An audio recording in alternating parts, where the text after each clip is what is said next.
पर।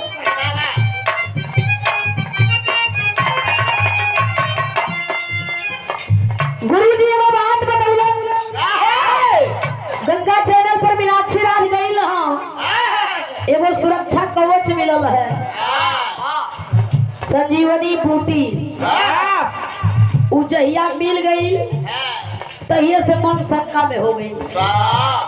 उजौले ना मिलल है तौले तो हम खूब अगरा गौली, जहिया मिल गई चालू हो गया।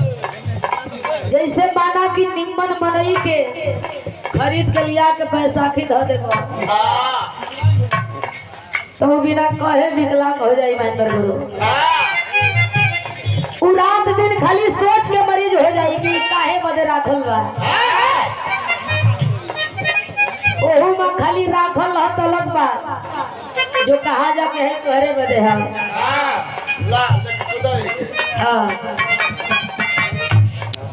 अब हमारा के बुझाई कि जब गवला से 3 राउंड 4 राउंड आ गई तो 5 राउंड गौला ही से जाई भाई। कागज उगज दे के कोनो मतलब नहीं थे, विश्वास रहल हम वही घराना का बेटी है गुरु जी, जौना घराना करुआ मुखिया है। हमारा घराना में ओवर कॉन्फिडेंस में कोई न रहल न कोई हो तो कैसे हम हो गई।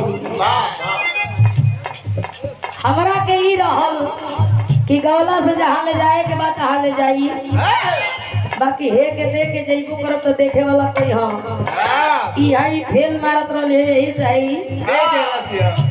देखे थे आगे गई है। कहली जहाँ ले गई मेहनत से गई वो गरीब घरे चल जाई और मेहनत से गई वो कैली।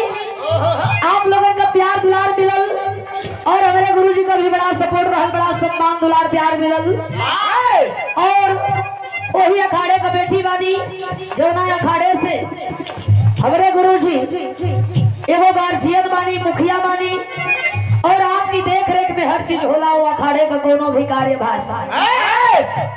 ये आशीर्वाद प्यार दुलार पावे बदे कुछ लोग सोचते और हमने तो मिलल बा आप दिले बदे। मास्टर साहब गीत का